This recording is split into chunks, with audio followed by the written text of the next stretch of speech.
Horror movies always freak you out with the ghost visuals and sounds, but we handle our fear by reminding that none of it is real and there is no ghost. But the truth is no. There are some movies where the presence of ghost is felt. Here are 7 such movies where you can feel it. Number 1. Rosemary's Baby, 1968. The story of a woman falling victim to a group of Satanists is one of the most haunting films ever made. But the deaths and strange occurrences surrounding its production might even be scarier than the movie itself. Producer William Castle received threatening letters and suffered from devastating health issues. During one emergency room visit, he reportedly screamed, "Rosemary, for God's sake, drop the knife." Also, composer Christoph Komeda died of a mysterious brain injury after filming. Number 2. The Exorcist, 1973. The story of a young girl possessed by a demon, The Exorcist instilled terror in audiences. There are many reasons to say this movie is cursed.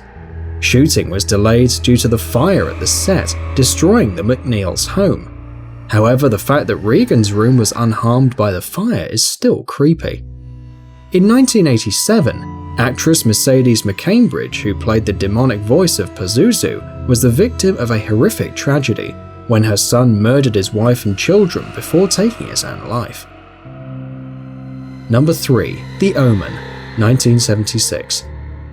The Omen unleashed the truest omen of all, cursing the cast and crew. The plane where star Peck and screenwriter David Seltzer were on was struck by lightning, while producer Harvey Bernhard was almost struck by lightning in Rome. Several people linked to the film were involved in a car crash, including the director. Peck's son Jonathan committed suicide several months before filming began. Special effects director John Richardson and his assistant Liz Moore were involved in a serious car accident that decapitated Moore, and this gruesome incident happened on Friday the 13th in 1976. Number 4. The Amityville Horror, 1979. The Amityville Horror is based on the paranormal experiences of the Lutz. James Brolin, who didn't believe in the Lutz's story, experienced a fright while studying the novel for the film.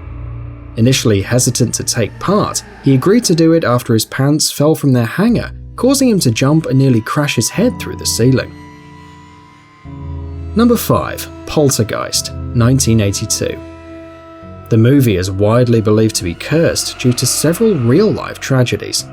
A few months after the movie's release, Dominique Dunne, who played Dana, was brutally strangled and killed by her abusive ex-boyfriend. A few years later, the young star Heather O'Rourke died of cardiac arrest and septic shock at the age of 12. 3 of the other cast members also died in the coming years. Many believe the curse was sparked by the use of real human skeletons as props. Number 6. The Possession, 2012. The Possession is an unconventional horror movie that includes rabbis and a cursed Dybbuk box that attaches itself to a young girl. Jeffrey Dean Morgan has been an actor of horror movies for 25 years now and has never had anything weird happen while filming a movie. This included lights exploding for no good reason and chilly breezes wafting through closed sets. The creepiest incident, however, was when the storage facility where all the props were being stored caught fire and burned to the ground. Number 7. The Conjuring, 2013. The famous Ed and Lorraine Warren investigate the haunting of the Perron family home in the Conjuring movie. Strange events surrounded the making of this movie. Once, while the Perron family were on set, a strong wind came up and seemed to swirl around them. Members of crew standing nearby noticed that the trees just opposite them were not moving. Vera Farmiga, who plays the role of a paranormal investigator in the movie, couldn't read it at night because she became paralyzed by fear whenever she tried. She remembers opening her laptop once and seeing 3 slashes across the screen, as if some creature had dragged its paw across it. Please subscribe to our channel for more such videos.